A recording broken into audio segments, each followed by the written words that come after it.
Seu filho faz você se sentir um péssimo pai ou mãe? Se você não me conhece, meu nome é Bruna Souza, sou psicóloga e hoje nós vamos conversar sobre filhos com transtorno de personalidade borderline. Ser um filho com transtorno de personalidade borderline significa carregar uma vulnerabilidade emocional que encontra um ambiente onde essa intensidade nem sempre é compreendida ou validada. Desde muito cedo, essa criança ou adolescente sente o mundo de forma onde um olhar de desaprovação dos pais não é apenas um incômodo, mas uma dor profunda. A dinâmica desses filhos com os pais é frequentemente marcada por uma busca desesperada por uma segurança que parece que nunca vai chegar. O problema é que, para os pais, essa intensidade ela pode parecer manipulação ou rebeldia, quando na verdade é uma desregulação. O filho com transtorno de personalidade borderline pode se tornar extremamente dependente da aprovação familiar. Ou o extremo oposto, romper vínculos de forma abrupta para evitar a dor ou ser rejeitado primeiro. Ele vive em um estado de alerta constante, monitorando o humor dos pais para garantir que ele ainda é amado. Se ele percebe qualquer sinal de afastamento, a reação pode ser desproporcional, variando entre a raiva intensa e o isolamento, o que acaba criando justamente o distanciamento que ele tanto teme. O pensamento preto e branco faz com que em um dia os pais sejam salvadores e em outro dia eles sejam grandes vilões, o que gera uma exaustão emocional, tanto para o filho quanto para os cuidadores. Existe uma dificuldade enorme em entender que os pais podem amar, mas ao mesmo tempo falhar ou discordar. É na adolescência que os sintomas do transtorno de personalidade borderline, eles costumam ganhar força, justamente quando o jovem deveria estar buscando a sua independência. Enquanto a maioria dos adolescentes querem se afastar do apoio dos pais para descobrir quem eles são, jovens com transtorno de personalidade borderline muitas vezes podem fazer o caminho inverso. Eles podem resistir a esse processo de independência, porque lá no fundo o que eles realmente querem é recriar aquela experiência de ser totalmente cuidado e dependente, como um bebê. Essa busca por uma figura que ofereça suporte total acaba tornando um padrão para a vida inteira, gerando relacionamentos de extrema dependência e medo constante do abandono. Para eles, uma tentativa de incentivar a independência é visto como uma retirada de apoio. Qualquer percepção de tirada de apoio ou serviços leva o adolescente a atacar os pais. Uma das maiores dificuldades do transtorno de personalidade borderline na adolescência e na vida adulta, jovem, é a dificuldade de aceitar desenvolver autonomia. Sempre que os pais ou cuidadores eles tentam incentivar a responsabilidade ou independência, isso pode ser recebido como uma forma de abandono ou desamor. O resultado é uma resposta carregada de raiva, onde eles entram em um estado de desregulação emocional tão intenso que as reações comportamentais elas se tornam explosivas. Nesses momentos de cegueira, eles podem destruir o próprio quarto, objetos de valor sentimental dos pais. Eles tentam transmitir para o ambiente o caos que eles sentem por dentro. Essa raiva muitas vezes se volta contra o próprio corpo. É aqui que a automutilação ela surge como uma ferramenta desesperada de alívio. Ao se cortarem, se queimarem, esses jovens eles tentam transformar uma dor que é insuportável em uma dor física, porque a dor física, ela diminui a dor emocional. Após esses episódios, o filho frequentemente culpa os pais pela automutilação e por eles não terem aceitado as suas exigências.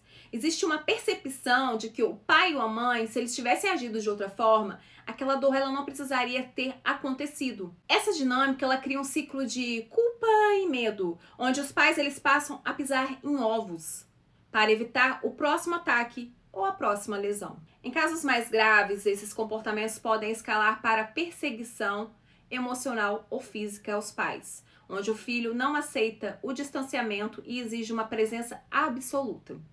Riscar o carro de uma família ou quebrar uma caneca favorita não são apenas atos de vandalismo, mas ataques simbólicos ao que os pais valorizam. Uma forma de dizer que, se eles não estão recebendo o que precisam, nada mais pode estar por inteiro. O filho, ele tenta o tempo todo transferir sua responsabilidade para os pais. e em muitos momentos reivindica o direito de ser abusivo sempre que se sente irritado, como se sua dor interna justificasse qualquer agressão externa. Ao alimentar essa culpa nos cuidadores, o filho lhe garante que eles se sintam em dívida e assim ofereçam ainda mais atenção e cuidado. Para chamar atenção e testar os limites desse vínculo, é comum o uso de comportamentos provocativos. Isso pode incluir mudanças abruptas e radicais na aparência, como tatuagens, raspar a cabeça, piercings ou o uso de roupas excessivamente reveladoras em contextos inadequados. Infelizmente, essa busca por atenção, ela também pode escalar para agressões físicas a outros membros da família ou até mesmo os animais de estimação. Esses atos eles servem como um termômetro da própria dor e uma forma de chocar o ambiente para que ele reaja à sua existência. Embora esse filho deseje ser cuidado e queira estar livre da responsabilidade por suas ações e omissões, ele também insistirá com unhas e dentes para fazer suas próprias escolhas. Ele quer ter o direito de decidir tudo, mas espera que os pais arquem com as responsabilidades, com as consequências de seus erros. É o desejo de ser adulto para mandar e de ser criança para ser protegido, tudo isso ao mesmo tempo. O grande desafio para essas famílias é compreender que eles precisam manter limites, mesmo diante disso tudo. Em uma criação considerada normal, os pais eles estabelecem regras e os filhos eles vão obedecer gradualmente. Mas um jovem com transtorno de personalidade borderline, ele resiste a essas tentativas. O erro mais comum e totalmente compreensivo pelo desgaste é quando os pais desistem de manter esses limites para evitar o conflito. Infelizmente, isso reforça o comportamento.